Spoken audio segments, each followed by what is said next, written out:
नमस्कार स्टूडेंट, पाठशाला science coaching में आप सभी का एक बार फिर से स्वागत है। मैं अजीत कुमार आप सभी के लिए लेकर आया हूं एक महत्वपूर्ण क्वेश्चन जो आपको बिहार बोर्ड के एग्जाम में दिला सकते हैं 5 नंबर। तो आप लोग ध्यान से पढ़ेंगे इस टॉपिक को। ये क्वेश्चन है कि बीजांड किसे कहा जाता है, इसका सचित्र वर्णन करें। ये जो मैंने क्वेश्चन लाया है यह फ्लावर के जो स्त्री केसर होते हैं, स्त्री केसर के जो नीचे मैंने बताया था अंडाशय, अंडाशय जो फुला हुआ भाग होता है उसी अंडाशय के अंदर यह बीजांड पाया जाता है। तो बीजांड किसे कहा जाता है, तो अंडाशय के अंदर पाए जाने वाले अंडाकार रचना को ही हम लोग क्या कहते हैं, बीजांड कहते हैं। अगर इसके हम लोग स्ट्रक्चर के देखें, इसकी बनावट को अगर देखें तो इसके अंतर्गत मुख्य रूप से हमें 8 प्रकार की संरचनाएं देखने को मिलेंगे। चलिए हम लोग प्रत्येक अंगों के बारे में हम लोग जानते हैं क्या है। सो ये देख रहे हैं हम लोग सबसे अंदर में जो यहाँ पर देख रहे हैं इसको हम लोग बोलते हैं एम्ब्रियो सैक, जो होता है भ्रूण कोश। क्या होता है, भ्रूण कोश होता है। इसके अंदर में क्या होते हैं 6 प्रकार के छोटे छोटे हैप्लॉइड सेल पाए जाते हैं। इसका हम लोग अलग से एक नया टॉपिक बनाएंगे, क्वेश्चन बनाएंगे जिसमें हम इसके बारे में चर्चा करेंगे। यहाँ पर है क्या है, बीजांड काय है जिसके अंदर में क्या होता है, ये एम्ब्रियो सैक उपस्थित रहता है। ऊपर में यहाँ पर देखते हैं सबसे नीचे, यहाँ हम लोग बोले तो एम्ब्रियो सैक जो होता है, एम्ब्रियो सैक चारों तरफ से क्या होता है, घिरा हुआ होता है। और मतलब पूर्ण रूप में नहीं घिरा होता है, एक तरफ कहीं पर मतलब जैसे नीचे से देख रहे हैं हम लोग, यहाँ पर क्या होता है, खुला हुआ भाग होता है। इस भाग को हम लोग बोलते हैं माइक्रोपाइल बोलते हैं, यानी बीजांड द्वार होता है। इसको हम लोग क्या बोलेंगे, बीजांड द्वार बोलेंगे। ये साइड से क्या होता है, एम्ब्रियो सैक जो होता है साइड से क्या होता है, कवच से ढका हुआ होता है। किसी किसी फ्लावर में 1 होते हैं, किसी किसी में 2 होते हैं। तो अगर बाहर में सबसे बाहरी जो होगा उसे हम लोग बोलेंगे आउटर इंटीग्यूमेंट, और जो उसके अंदर में होता है आवरण उपस्थित रहता है इसे हम लोग इनर इंटीग्यूमेंट के नाम से जानते हैं। अब देखिए यहाँ पर इंटीग्यूमेंट के ऊपर अब बीजांड अगर मान लेते हैं, बीजांड क्या है, एक जैसे मान ले हम लोग एक कोई खुला डब्बा है या बैलून है, बैलून में हम एक और बैलून को फुला के डाल दें तो क्या होगा, वो किसी के संपर्क में नहीं होगा, जिधर हम घुमाएंगे वो भी क्या होगा, साथ साथ उसका घूमता चला जाएगा। तो यहाँ पे वैसा नहीं है, यहाँ पर क्या होता है, इसको किसी एक ही जगह पर रहने के लिए इसको क्या होता है, किसी न किसी मतलब जगह से संपर्क होना चाहिए। जैसे कि मान लेते हैं कि हम लोग यहाँ पे एक डब्बा है या बॉल है और इसके अंदर हम लोग क्या करते हैं, एक छोटा सा बॉल को डाल दिए, तो डाल दिए तो ऐसे रहेगा, तो हम बॉल घुमाएंगे तो ये भी उसके साथ साथ घूम जाएगा। लेकिन इसी का संपर्क अगर हम इसमें कहीं पर एक स्थान से कर देते हैं तो ये थोड़ा सा इधर उधर तो होगा, लेकिन क्या होगा, अपने स्थान को बनाए हुए रहेगा बाद में। तो ये भी क्या होता है, यानी क्या होता है, बीजांड जो होता है, बीजांड अंडाशय से जिस पतली धागा नुमा संरचना से जुड़ा हुआ होता है या जिस संरचना से जुड़ा होता है उसी संरचना को हम लोग बोलते हैं फ्यूनिकल वृंत बोलते हैं। उसको हम लोग क्या बोलते हैं, फ्यूनिकल बोलते हैं। और क्या होता है, फ्यूनिकल जो होता है बीजांड से जहां पर जुड़ता है उस स्थान को हम लोग क्या बोलते हैं, हाइलम बोलते हैं। और ये क्या होता है कि ये जो फ्यूनिकल है जब ऐसे बन करके यहाँ पर आता है तो इसमें बीजांड में क्या होता है, कुछ लगता है जैसे फटा हुआ सा दरार जैसा दिखने लगता है, तो उसको हम लोग बोलते हैं रैफे बोलते हैं। हम लोग से क्या बोलते हैं, उसे रैफे बोलते हैं। तो एक बार फिर से हम लोग समझते हैं कि ये मतलब केवल इसके अंग के बारे में हमने बताया, इसका डिफिनेशन अभी लिख करके दिखाता हूं। तो ये क्या है, बीजांड जो है, बीजांड किसका होता है, तो स्त्रीकेसर के अंडाशय के अंदर में एक अंडाकार संरचना पाया जाता है जिसे हम लोग बीजांड कहते हैं। बीजांड क्या होता है, लगभग 8 प्रकार की संरचनाओं से मिलकर के बना हुआ होता है। तो सबसे हम लोग देखें नीचे में एक छोटा सा छिद्र खाली जगह पाया जाता है जिसे हम लोग माइक्रोफाइल के नाम से जानते हैं, यानी बीजांड द्वार कहा जाता है। इसी द्वार के माध्यम से जब परागकण क्या होते हैं, वर्तिकाग्र पे पहुंचते हैं और पहुंचने के बाद जब उसका अंकुरन होता है तो अंकुरन होने के फलस्वरूप ये क्या होता है, यहाँ पर से एक पराग नलिका का निर्माण होता है और वो पराग नलिका नीचे की ओर धीरे धीरे आता जाता है। और आने के बाद क्या होता है, इसी रास्ते से यानी माइक्रोफाइल के रास्ते से ही क्या होता है, इसके अंदर प्रवेश करता है। और प्रवेश करने के बाद कहाँ जाता है, एम्ब्रियो सैक में जाता है और अपने गैमिट को छोड़ता है जहां पर फर्टिलाइजेशन की क्रियाएं होती है। तो ये हो गया। उसके बाद क्या होता है, इसी माइक्रोफाइल के जस्ट अपोजिट साइड में, जस्ट विपरीत साइड में क्या होता है, चलेजा होता है। चलेजा होता है, निभाग होता है, और चलेजा के लास्ट भाग को हम लोग क्या बोलते हैं, चलेजल इंड के नाम से जानते हैं। तो इस पिक्चर को आप लोग उतार लें, हम सभी का डिफिनेशन लिखा रहे हैं। आइए सब लोग उतार लिए होंगे, तो अब हम लोग देखते हैं इसके सभी अंगों का डिफिनेशन देखेंगे कि हम लोग क्या क्या बोल सकते हैं उसे। तो सबसे पहले हम लोग देखेंगे इंटीग्यूमेंट, यानी हम लोगों ने जो बीजांड में देखा था कि ये अंदर में हो गया, एम्ब्रियो से हो गया, इसके ऊपर से क्या होता था, एक आवरण पाया जाता था, नहीं ऐसे, तो इसको तो हम लोग बोल देते थे न्यूक्लियर। लेकिन क्या होता है, इसके ऊपर से एक और इस तरह से क्या होता था, कुछ ऐसे ऐसे आवरण पाए जाते थे, तो इसी को हम लोग क्या बोलते हैं, इंटीगमेंट बोलते हैं। यानी ये जो बाहर से क्या होता है, एक आवरण के द्वारा ये ढका हुआ होता है। तो बीजांड, ये इंटीगमेंट क्या होता है, तो बीजांड चारों ओर से जिस मोटी आवरण से ढका हुआ होता है उसे ही हम लोग क्या बोलते हैं, इंटीगमेंट बोलते हैं। किसी में एक होता है, किसी में दो होता है। अगर दो है तो उसमें क्या होगा, एक आउटर इंटीगमेंट होगा, एक क्या होगा, इनर इंटीगमेंट होगा। चलते हैं हम लोग दूसरा देखते हैं, न्यूसेलस बीजांड काय क्या होता है, इंटीगमेंट के नीचे। यानी इंटीगमेंट हम लोगों ने देखा यहाँ पर एक फर्स्ट, ये अगर बाहर में अगर दो है तो ये फर्स्ट हो गया और ये क्या हो गया, अंदर वाला सेकंड हो गया। तो इसके नीचे का जो नीचे क्या होता है, एक पैरेन्काइमा सेल से बना एक अंडाकार घेरा होता है, जिसे हम लोग क्या बोलते हैं, तो बीजांड काय के नाम से हम लोग जानते हैं। तीसरा है एम्ब्रियो सैक। यानी एम्ब्रियो सैक क्या हो गया, अब ये वाला जो हो गया, बीच वाला जो हम लोग देख लिए, यह क्या हो गया, बीजांड काय हो गया, और यह है एम्ब्रियो सैक। एम्ब्रियो सैक को हम लोग बोलते हैं भ्रूण कोष। इसको हम लोग क्या बोलते हैं, भ्रूण कोष बोलते हैं। तो इसके नीचे यानी न्यूसेलस के नीचे क्या होता है, न्यूसेलस से घिरा हुआ क्षेत्र को हम लोग क्या बोलते हैं, एम्ब्रियो सैक कहते हैं। और इसी एम्ब्रियो सैक के अंदर, इसी के अंदर क्या होता है, फीमेल गैमिट का निर्माण होता है। वो कैसे होता है हम अगले क्वेश्चन में हम बताते हैं आप लोग को। इसके ये एम्ब्रियो सैक पर हम लोग एक अलग क्वेश्चन लेकर के आएंगे, एक अलग टॉपिक लेकर के आएंगे पूरा समझने के लिए। उसके बाद क्या होता है, फ्यूनिकल। फ्यूनिकल क्या होता है, यहाँ पर हम लोगों ने देखा था कि इस तरह से कुछ ऐसे घुमा हुआ था और ऐसी संरचनाएं था, निकला हुआ था। इसको हम लोग बोलते हैं फ्यूनिकल, यानी वृंत बोलते हैं इसको। यही भाग के द्वारा क्या होता है, यह बीजांड जो होता है अंडाशय में ऐसे, ये जो अंडाशय होता है, अंडाशय से क्या होता है, ऐसे जुड़ा हुआ होता है। तो ये फ्यूनिकल को हम लोग क्या बोलते हैं, वृंत। तो फ्यूनिकल क्या हो गया, अंडाशय में बीजांड एक पतली क्या होता है, रचना द्वारा जुड़ा होता है, जिसे ही हम लोग क्या बोलते हैं, फ्यूनिकल बोलते हैं। अब है हाइलम। हाइलम क्या होता है, हाइलम किसको बोलते हैं, तो यह फ्यूनिकल इस भाग में, यानी जहां पर ये जुड़ता है, यानी लगता है इस स्थान से जुड़ा हुआ है, तो यही भाग क्या कहलाएगा, इसका हाइलम कहलाएगा। किसी किसी फ्लावर में क्या होता है, ये ऊपर की ओर होगा, किसी में क्या होगा, यह नीचे की, यानी किसी में फ्यूनिकल ऊपर देखने को मिलेगा, किसी में क्या होगा, नीचे देखने को मिलता है। तो ये जब उल्टे अवस्था में, अगर बीजांड उल्टा हुआ अवस्था में होता है, तो ये क्या होता है, इसी के बीजांड में कहीं पर क्या होता है, इस भाग में हल्का सा फटा हुआ, दरार या उभड़ा हुआ सी संरचना दिखाई पड़ता है। उसी उभड़े हुए संरचना को हम लोग क्या बोलते हैं, रैफे। यानी बीजांड जब उल्टी हुई अवस्था में होती है तो उसके ऊपर क्या होता है, कुछ उभार या दरार जैसी रचनाएं हमें देखने को मिलते हैं, उसे ही हम लोग क्या बोलते हैं, रैफे कहते हैं। अब चलते हैं हम लोग, यहाँ पे 7 नंबर है और 8 नंबर है। यहाँ पे है माइक्रोपाइल। तो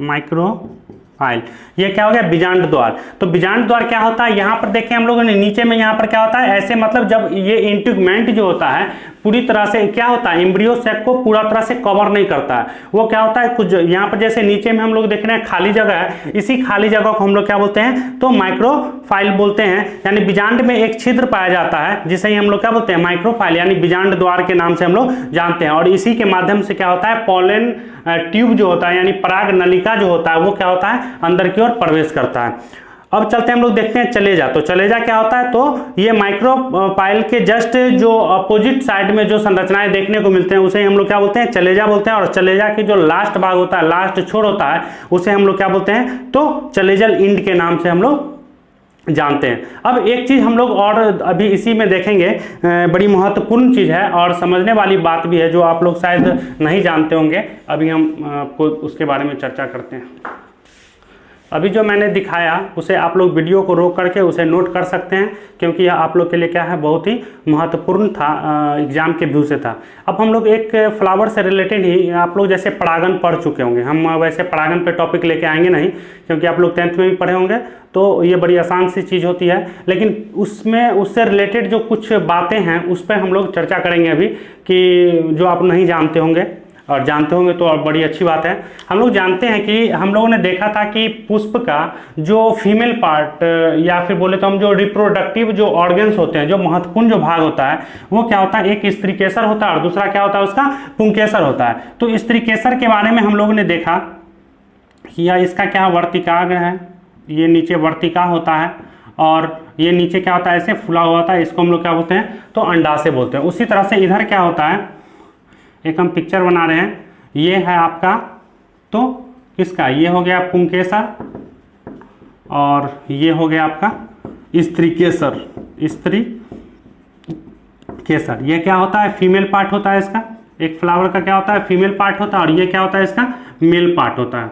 क्या होता है, यह इसका मेल पार्ट होता है। जैसा कि हम लोगों ने जाना था कि ये जो स्त्री केसर है, तो स्त्री केसर का क्या होता है, नीचे भाग वाला भाग जो होता है ये फुला हुआ होता है, ऊपर का भाग थोड़ा सा क्या होता है, चपटा होता है, नहीं तो चपटा होता है। और इसी के अंदर अंडाशय के अंदर ही क्या होते हैं, बीजांड पाए जाते हैं, और बीजांड के अंदर ही क्या होता है, तो बीज का निर्माण होता है।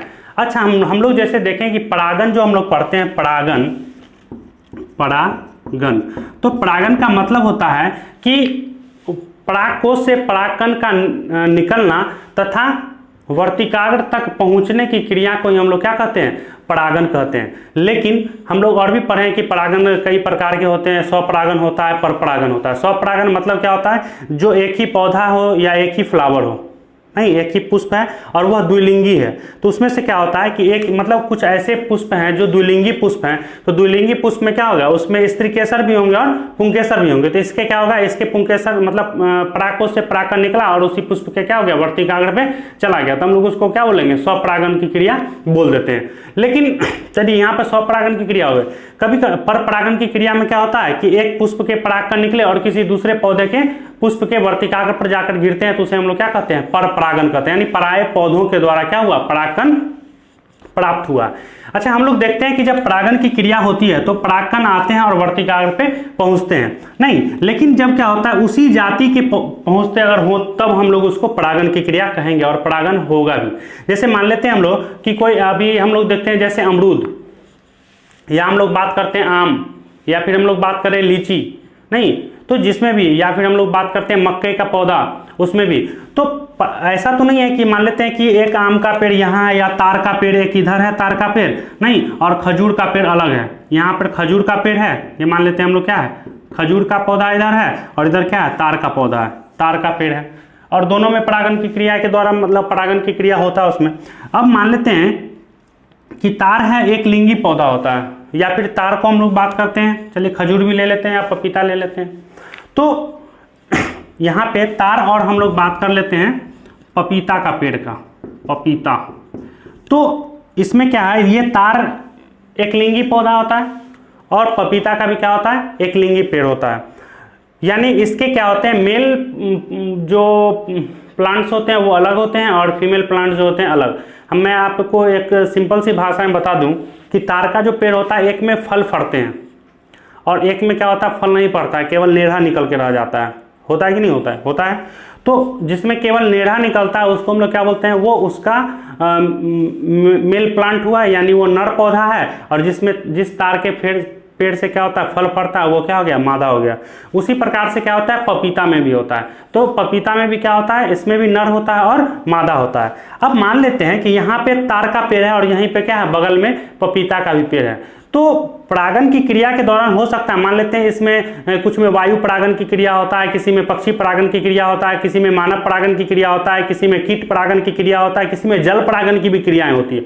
अगर आप लोग को इस टॉपिक को पढ़ना है तो आप कमेंट करके बोल सकते हैं कि सर हमें ये टॉपिक पढ़ना है। आपको जो टॉपिक भी पढ़ना है पूरा सिलेबस से, आप अगर कमेंट करेंगे तो हम उसे बताने की कोशिश करेंगे आपको। तो मान लेते हैं कि यह पपीता वाला जो है यहाँ पे फीमेल प्लांट है और यह मेल प्लांट है। मान लेते हैं यह मेल है तार के पेड़ का और ये क्या है, फीमेल है, नहीं तो अब मान लेते हैं कि अगर ये इस दिशा में और इधर से क्या होता है, अगर हवा चलती है तेज हवा, तो इसका परागकण निकल करके इसके वर्तिकाग्र पे जा सकता है कि नहीं, इधर से अगर मान लेते हैं हवा चल रहा है, यहाँ पे तार का पेड़ है और इसमें परागकण मतलब परिपक्व हो चुका है या इसके फ्लावर परिपक्व हो चुके हैं, तो इधर से जब आंधी चलेगी और ये भी मान लेते हैं परिपक्व हो चुका है इसका फ्लावर, तो इसके परागकण निकल करके इसके वर्तिकाग्र पे जाएंगे कि नहीं जाएंगे, जरूर जाएंगे। तो इसका परागकण मान लेते हैं यहाँ पर इसका जो परागकोश था, यहाँ इसके परागकोश से निकला और इसका जो होता है यहाँ पे मान लेते हैं यह पुष्प का ये वर्तिकाग्र पे यहाँ पे चला गया, तो क्या ये पपीता के पेड़ से तार का फल फड़ेगा? फल के अंदर क्या होता है, बीज होता है, तो बीज उसका क्या होता है, संतान होता है। हम लोग आम खाते हैं उसके अंदर क्या होता है, गुठली होता है, नहीं तो उसका संतान ही हुआ ना। तो क्या इससे तार का फल फड़ेगा? नहीं फड़ेगा। क्यों नहीं फड़ता? पपीता के पेड़ में हम लोग देखते हैं पपीता ही फड़ता है और तार के पेड़ से तार का फल ही फड़ता है, आम के पेड़ से आम ही, लीची के पेड़ से लीची, अमरूद से हमें अमरूद ही प्राप्त होते हैं। जबकि अन्य पौधों के भी परागकण गिरते होंगे, ऐसा संभव है? बात सही है, क्योंकि खुद से तो ऐसा नहीं है कि अपना चयन करके पौधा अपने स्थान को छोड़ा और किसी अन्य स्थान पे चला गया और वहां से अपना ले आया, ऐसा तो होता नहीं है। तो जरूर जाता है, लेकिन फिर भी ऐसा नहीं होता है। क्यों नहीं होता है, इसके पीछे रीजन होते हैं। ये जो वर्तिकाग्र होता है ना, यहाँ पर जो वर्तिकाग्र है, ये इस वर्तिकाग्र के ऊपर क्या होता है, कुछ रासायनिक पदार्थ चिपचिपे से तरल पदार्थ होते हैं, ठीक है। और परागकण जो आते हैं, परागकण में हम लोग देखा था कि परागकण में जो बाह्य आवरण होता है, ठीक है, वो भी क्या होता है, एक विशेष प्रकार के रासायनिक पदार्थों से बना हुआ होता है। तो जब परागकण आते हैं और वर्तिकाग्र पर पहुंचता है, तो वर्तिकाग्र में पाए जाने वाले रासायनिक पदार्थ जो होता है वो दोनों के बीच मतलब देखता है कि मतलब मैच हो रहा है या नहीं हो रहा है। अगर परागकण का भी जो रासायनिक पदार्थ है वो और वर्तिकाग्र के भी रासायनिक पदार्थ दोनों अगर मैच हो जाते हैं, तो वर्तिकाग्र समझ लेता है कि यह हमारे ही जाति का परागकण आया है। तब जाके वो क्या करता है, उसे आगे का प्रोसेस की क्रिया, यानी आगे का प्रोसेस की क्रिया क्या होता है, जब परागकण वर्तिकाग्र पे पहुंचता है तो वर्तिकाग्र पे जो तरल पदार्थ उपस्थित होते हैं उस तरल पदार्थ को क्या करता है, वो अवशोषित करने लगता है। जैसे हम लोग चना को जब पानी में डालेंगे तो वो क्या होता है, पहले फूलता है, फिर उसमें क्या होता है, अंकुरन निकलते हैं, और फिर हम लोग जब उसे अगर जमीन पे लगा दे तो उसे पौधे उग जाते हैं। तो यहाँ पे भी परागकण आता है तो वर्तिकाग्र पर जो तरल पदार्थ होता है उसे वो क्या करता है, अवशोषित करता है, और अवशोषित करके वो अंकुरित होता है। और अंकुरित होने के बाद जब अंकुरित होता है तो उसमें क्या होता है, पराग नलिका निकलते हैं।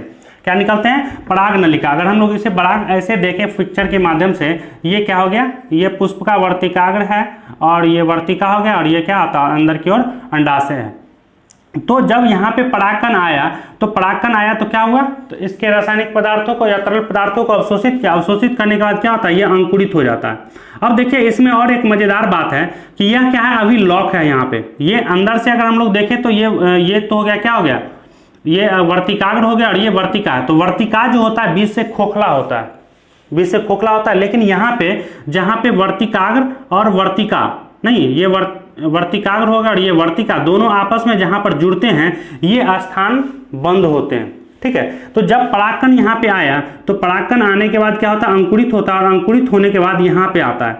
तो ये जो पराग नलिका निकलते हैं, पराग नलिका के अगले छोर पे क्या होता है, ये जब यहाँ पे आता है तो इसको क्या होता है, ऐसे हल्का सा छिद्र करते हुए, और छिद्र करके क्या होता है, अंदर की ओर पराग नलिका जो होता है बढ़ने लगता है। और इसके अंदर हम लोगों ने अभी पढ़ा कि बीजांड, अंडाशय के अंदर क्या होता है, बीजांड होता है, और बीजांड में क्या होता है, बीज का निर्माण होता है, क्योंकि वहां पे पहले से फीमेल गैमेट होता है। तो ये जो पराग नलिका ऐसे आता है, और हम लोगों ने देखा था कि नीचे से क्या होता है, ऐसे खुला हुआ रहता है थोड़ा सा, नहीं अभी हम लोगों को देखा था। तो ये क्या होता है, ऐसे आता है और बीजांड द्वार के माध्यम से क्या होता है, अंदर ये पराग नलिका चला जाता है। और परागकण जब आते हैं तो हम लोग परागकण में पढ़े थे कि इसके अंदर जो होता है वो दो प्रकार के गैमेट होते हैं। एक वेजिटेटिव मतलब सेल जो होते हैं दो प्रकार के होते हैं, एक वेजिटेटिव सेल होता है, दूसरा जो होता है जेनरेटिव सेल होते हैं। तो इसके अंदर जो भी सेल हो, दोनों का दोनों सेल क्या होता है, जब आता है अंदर में तो क्या होता है, बीजांड के अंदर चला जाता है, और जो एम्ब्रियो सेक होते हैं वहां पर जाकर के यह क्या करते हैं, अपने दोनों सेल को यानी अपने दोनों गैमेट को क्या करता है, छोड़ देता है।